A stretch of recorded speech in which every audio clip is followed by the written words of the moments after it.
All right, thank you everyone for coming out. I'm excited to introduce a panel today that is about direct materials in the current global trade environment. I'm joined today by two illustrious speakers. First is Ebehi Iyoha, who is a professor of economics at the Harvard Business School. Her research examines global trade policy, emerging technology, and how they shape global value chains, as well as David Wild. He is the VP of Digital Procurement at Schneider Electric, which you may know is a 400 billion euro revenue business involved in digital automation and the energy management space.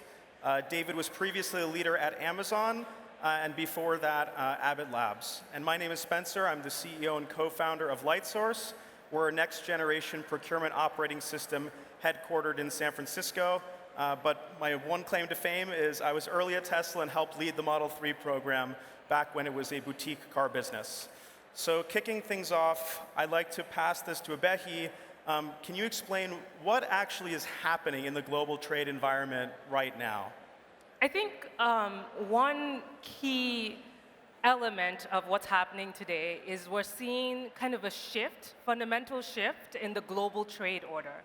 So there's kind of like this agreement that like free trade was good and most of the major economies had signed up to the WTO, engaged in free trade, tariffs remained quite low for quite some time. And then in 2018, and has now accelerated, there's been a shift of the importance of geopolitics in trade policy. So there's been this shift of trade policy and tariffs as a tool for actually like political ends more than just for the economics of trade. And so for example, for the United States, we're in an environment where tariffs have been significantly high, at the highest they've ever been since the 1940s. And so we're seeing unprecedented levels of trade protectionism, but also an increase in volatility. So rapid changes in trade policy for the US, but also in other economies, sometimes in response to US policy, but also sometimes in response to concerns about national security, about technology leadership, introductions in export controls, et cetera. So it's really a more dynamic trade environment than we've seen in the last, essentially like 7 or 8 decades. And it's a period in which the policies themselves and the policy environment is changing a lot more and a lot more rapidly than we've been used to. It's very fascinating. Thank you for that context. I guess maybe a question for you, David. How do you anticipate that the current shifts in the global trade environment are actually having an effect practically on supply chain businesses, and what advice or focus areas we should suggest people really dive into from the business side? I mean, the reality is this is not new for us. We don't get into procurement because it's a fun and a sexy job, right? We get into procurement because we're good at solving problems. And this is just another example of how important supplier resiliency is. And when we think about supplier resiliency, we've taken a lot of punches in the last decade, right? Whether it's vessels getting stuck, whether it's COVID. The way I look at it, irrespective of whether it's my ability to get the product on time, on site, or whether it's my ability to get the product on site in an affordable manner, ultimately it will affect the customer. So when we talk about supplier resiliency, whether it's the cost of the goods to bring them in so that we can maintain our profit margins so we can continue to serve our customers, or whether it's our physical ability to bring the goods in, this has to be one of our primary focal points in procurement. We all know this. But what's interesting is we seem to all have very short memories. And I'm pretty sure that everyone in this room had an oh crap moment, very similar to what happened with COVID, very similar to what happened when we had the other supply chain disruptions, where the question came and said, what is our exposure? And the answer usually is a long time in coming. So at the end of the day, I think this is a situation where we should be prepared and we should consider the supplier resiliency holistically, whether it's cost or the availability of product. And it should be part of our DNA to constantly improve the resilience and agility of our supply chains. I think that's a great answer. I couldn't agree with you more. Pulling the thread a little bit farther, how does an organization know, whether they've actually achieved a reasonable level of resiliency? Is there a way to know? So honestly, I think it's one of those things where it never ends, right? The reality is that you're going to plan, and 9 times out of 10, what's going to bite you in the butt is not going to be the stuff that you saw coming. It's going to be the things that you couldn't see around the corner. But building that muscle of agility and responding fast and having mechanisms to dive deep into the problem, get the data that you need to make decisions, and react fast is something that should be part of our overall DNA. You can war room, plan, do anything that tries to predict what's going to come next. If you could do that, you'd be very, very rich. So I don't think any of us can do that today. But just by doing that on a repetitive basis, you'll be able to respond faster, you'll be able to identify the action plans required, and build primitives and mechanisms so that you can, over time, just continuously improve. It's a journey that never ends. It makes a lot of sense. So maybe bringing it back, Ebehi, to the academic perspective, your research contemplates these exact topics. How are you finding there to be a difference in the way that the global trade environment is impacting larger firms like David's versus smaller firms and smaller organizations that you also study? So speed of reaction is a very important point here, or speed of response, right? Given that trade policy is changing so frequently, maybe it makes sense to wait rather than to respond immediately. Because if the tariffs are going to be high today, but then low tomorrow, then do you really want to shake up your entire procurement process for something that's only temporary? And so the key difference between large businesses and small businesses is that small businesses have to respond a lot quicker, right? A lot more quickly than a large company. And why is that? They essentially have less of a financial buffer for absorbing these shocks, right? So there was a study, I think, from 2 or 3 years ago from the JP Morgan Chase Institute that actually quantified the average cash on hand to cover operating expenses for the average small and medium-sized business in the United States. That's 27 days. So the average small and medium-sized business has 27 days to cover their cash in hand to cover operating expenses. And so if all of a sudden they're hit by an unexpected tariff increase on materials that they need to produce, then that's something they have to figure out how to respond to very quickly. On the other hand, large companies that are well capitalized can kind of spend some more time to really attend to some of these other levers, really thinking long term. Do I need to create more locations, subsidiaries in Vietnam or in Southeast Asia? Are there strategies, for example, like either doing some assembly in a different location?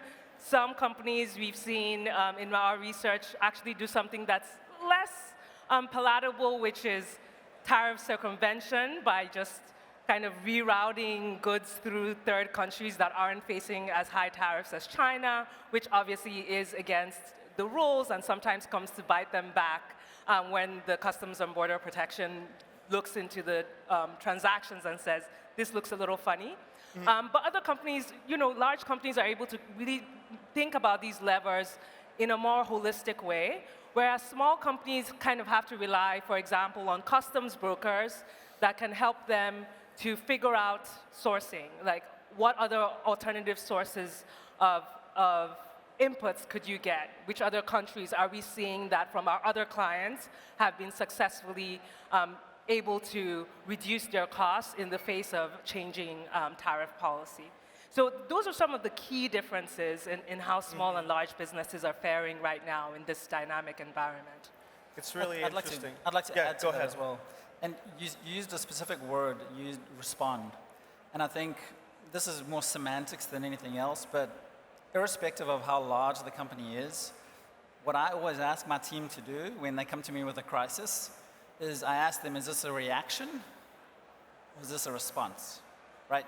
So a reaction is cause, instinctive response without any planning, without the right data. a response should have a foundation in data, it should have a foundation in facts, and it should be driven by a strategic direction. The challenge is always going from reaction to response in a timely manner. This is where the difference between a large organization and a small organization is very prevalent. In large organizations, decision-making is centralized. Yes. So specifically in highly engineered products, or in companies that do a lot of raw material conversion into finished goods, the design decisions required to switch a supplier are exhaustive. In a smaller company where that decision-making is disaggregated and closer to the supplier, closer to the point of production, you can move a lot more quicker. So you've got the balance between smaller companies that technically can be more agile, but larger companies that can throw money at problems and resolve them just through balance sheets and bank accounts. No, it's a really great point, and I love that idea of responding versus reacting. Maybe one other question I might sort of pose to both of you is, what is the cadence on which companies should respond? Because one of the big challenges that a lot of our customers say now is, hey, it's not just that there is a new policy that's coming down the pipeline, it's that this new policy might be legit, it might be real long term, or it might just be negotiating leverage that'll get unwound in 3 months. And so nobody wants to radically change their supply chain overnight and then find that they made a quick decision when they didn't need to. So I'm kind of curious, how do you think about the pace at which folks should be responding to policy changes? As part of that, what are you seeing as the opportunities or drawbacks to changing your suppliers? And so maybe I'll ask a little bit of Ebehi on your perspective and then go to you, David. Yeah, I think one thing that's very interesting about the current trade environment, and it's fundamentally true just in principle with our models, is in the game of tariffs and in the game of trade policy, responding to trade policy, it's not just about what's happening in your organization, it's also about what's happening to your competitors, right? So if, for example, everyone in the industry sources a very specific, important input, and everybody has to source that from China, you know that you're all going to be hit the same way, and your costs are all going to be affected. So that's not something that's going to be a competitive disadvantage for you.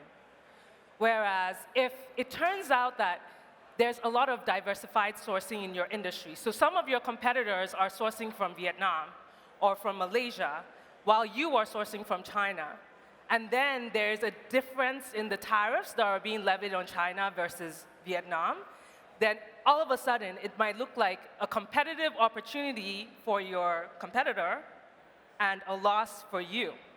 And so one of the key things here, and I'll bring it to something that David talks about quite frequently, which is data. There is a lot of good data out there that can actually help you figure out which of your direct materials have this kind of competitive kind of asymmetry, and which of these have these kind of competitive symmetries where you should be less worried about a competitive advantage developing very quickly for your competitors. And for some of that data is publicly available. You can look at publicly available customs data to really see some of your key inputs, those HS codes. What is your industry? Where is your industry's main sources? How diversified are those sources versus how concentrated are those? But then there's also your private information, your data on how are you tracking how long it took you to find a supplier the last time you needed to change? Maybe not for trade policy reasons, but for any other reason. Do you know what the bottlenecks for your own sourcing are? Do you have a data-driven way to identify that? And that will really inform a lot of the decisions around how reactive you should be, whether this is a competitive opportunity or challenge, and also whether for you personally, there's a big bottleneck to be able to adjust. And so you want to have visibility on that in the short term. Yeah, I mean, I would add to that with a very specific procurement lens. So there's two things that you need to consider. The first is, and this is my Amazonian bias kicking in, Sure. is customer obsession. Like, what is the impact of the customer, right? Like, how will this impact my customer? And then prioritizing the efforts to minimize the impact of the customer. The second is what we do as a procurement organization, we get measured, usually, we can justify our existence with savings and risk mitigation, right? So at the end of the day, if we're doing our job and we're maintaining the profit margins for our company to roll with the punches, that gives us the time to move from reaction to response. Yes. So the two things that we can do constantly is understand what is the parts of our supply chain that are critical to our ability to deliver to our customers. Right. Can we understand, do we understand what our competitors are doing, right? So the very first thing that I did when all of this happened, I'm not supposed to use the T word, when all of this happened is I went to the hs.gov website and I tried to download all of the import information for the last 3 years for every single HS code from every single country. If we're buying a lot of our raw materials from a country that was targeted and there's not a lot of other spend imported into the US in that same category, that's probably a problem. But the reality is that in the highly commoditized world that we live in, generally supply chains are very similar. And so making sure that we can service the customer, pushing the costs where we can, but minimizing the need to do that by constantly being cost obsessed as a procurement organization are the things that we can really focus on. That's within our control. This is fascinating. By the way, this could be a multi-hour long seminar on each of these topics. I love the concept of some suppliers providing goods that are commoditized where the substitutability is very high versus specialty where the switching cost is very difficult. And something that Ebehi you mentioned is that it doesn't have to be based on the volume of spend. That it could be that 80% of your bill of materials you could easily find an alternative supplier, but it's really maybe that 20%, for Tesla this would have been specialty computing products where we would have to dual source because if one goes down, it doesn't mean that we can all of a sudden spin up a different supplier versus things like stampings and plastics, as painful as it might be, there's always a way to get prototypes built. And David, I agree with you. Some of the challenges related to supplier switching, it's not as trivial as people seem to make it seem. So we're going to do one rapid fire question, and then we have a set of mics that are going to go around. We're actually going to answer a bunch of Q&As. So if folks have questions for David from the practitioner and leader side, or Ebehi from the academic Harvard Business School perspective, we'd love to hear from you. We'd love to have an open dialogue. But the last question I'll sort of ask from the moderator perspective, rapid fire, if you had to encourage companies to lean into one of three things, process, technology, or better data, which would you lean into? And I'll start with you, David. Data. So technology should not lead process. Process should lead technology. But technology without data is useless. Honestly, for me, it's all about making sure that the data that you have is actionable, contextualized, and relevant, and that you actually know what your data is and where it is and how to get it. Every company I've ever worked at, whether it's the largest company in the world or a small little $7, $10 billion automotive company, they all have the same challenges, and that's siloed data. Thank you, David. Ebehi. I think David's response is fantastic. How do you even follow that? But I do think one thing to point out here is the blind spot in your process is kind of misleading heuristics.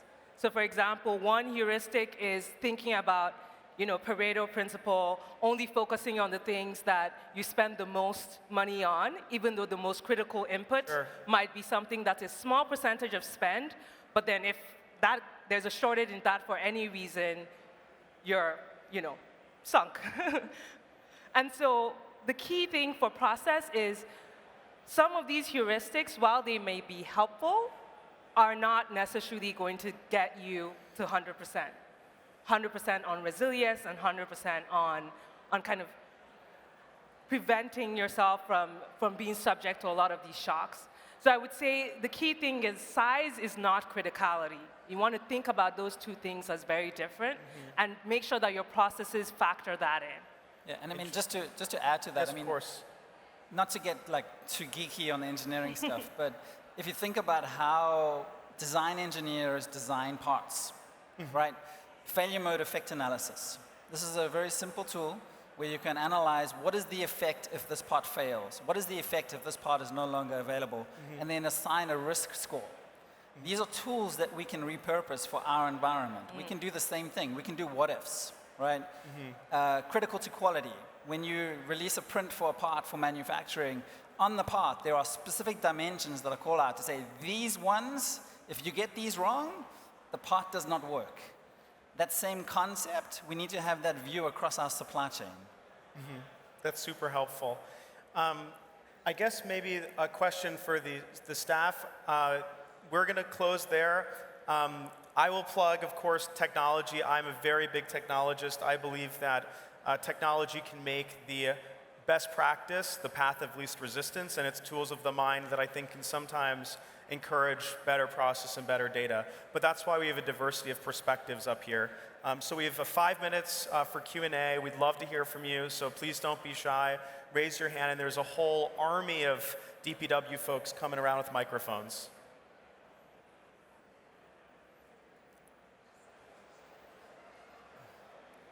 Hi, my name is Rajiv. Great session, very refreshing to hear more about direct procurement and challenges associated with it. I've been in procurement for 25 plus years, and I see lots of solutions, companies coming up with unique products, ideas, platforms for indirect procurement, whereas we all know 90% of the value lies in direct procurement. So my question to you, and partly to you, Spencer, is like, why do you think it is like this? Like, why direct procurement being such a huge source of value and also a huge source of risk for an organization? It's kind of a neglected child when it comes to a lot of these platforms. I mean, we go out, 90% of the solutions are all in direct procurement. Why do we have direct procurement kind of ignored for such a long time? Yeah, that's a fantastic question. So just to repeat it back to the audience, the question was, if 90% of spend in a range of businesses is happening in the direct side, why is it that we see so many solutions that are focusing on indirect? And it's a great question. And in fact, it's one I've asked myself many times. I mean, we went the other direction. My view on this is pretty simple, which is that indirect, tactical indirect, and tail spend is simply easier to manage. You're talking about 3 bids in a buy, and you're also talking about materials that are consistent across a broad range of companies. Every company is buying desks. Every company is buying soaps. Not every company is buying caustic soda of different grades or copper or really complex construction services.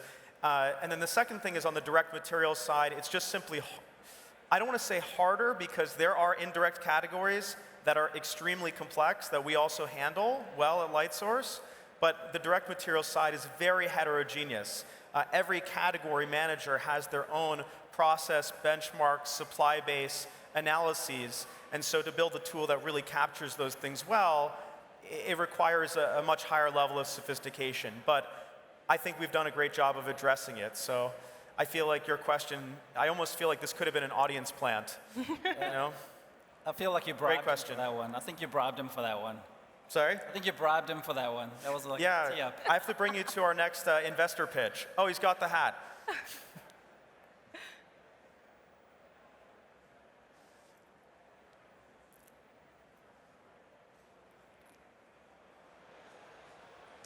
Hello, everyone. My name is Emil.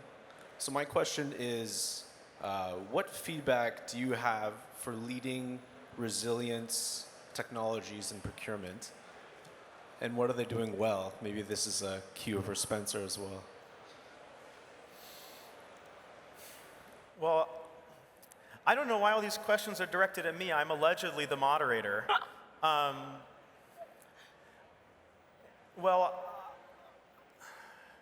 it's a very good question, and I would not say that as a procurement industry we have succeeded actually to date in building really high quality resilience and resilience-related tooling. And this is evidenced by the fact that a lot of times we're caught on our heels. People in procurement are generally also busy, and there is a path, a critical path, as it were, that doesn't always involve thinking about resilience. And now, the thing that I love about technology, just conceptually, it's tools of the mind, and it can make things effortless that would otherwise be very effortful. And so if you ask someone, hey, you have to do excess work work nights and weekends in order to mitigate a far-off risk that's not in your control, it's not always the first thing people think about. They want to deal with the present reality today. And so exogenous risks tend to sort of sneak up on us. I think David had a great description of resiliency. One of the elements that if I had to sort of piece apart his answer, is one is around really understanding and being close with your suppliers, and then two is having alternatives available. So if you think about the way that the government plans for, war, for example, it's like everyone has a plan until they're punched in the face. They'll have 5 different approaches that they might want to take, and in a weird way, it might make sense to stipulate all of these scenarios and then say, okay, yes, we're sole sourcing, or maybe we're doing a 90-10 dual source, but if this happens, here is our plan, and doing that before you encounter it is it's really another way to go. But I've not seen a great resiliency tool yet. There are some multi-tier visibility is a very difficult problem, and no tier 1 really wants to share with you who their tier 2s are because they view that as their competitive information, competitive advantage. I think we might have time for 0 more questions. I got the kill it symbol. So I just want to give one round of applause to David and Ebehi, and just thank you guys so much for all of your time. And thank you all for being such a wonderful audience and the fantastic questions. We're going to be over here on the side afterwards, and we bill hourly, so thank you. Thank you.